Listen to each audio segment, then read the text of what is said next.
You ask Tiger to solve. This deals with linear equations with one unknown.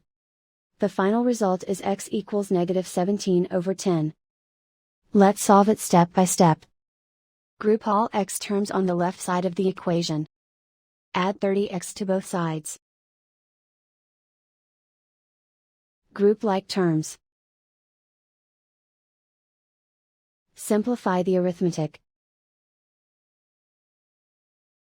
Group like terms. Simplify the arithmetic. Group all constants on the right side of the equation. Subtract 2 from both sides.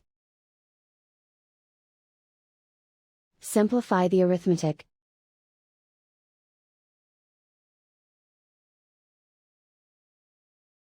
Isolate the x.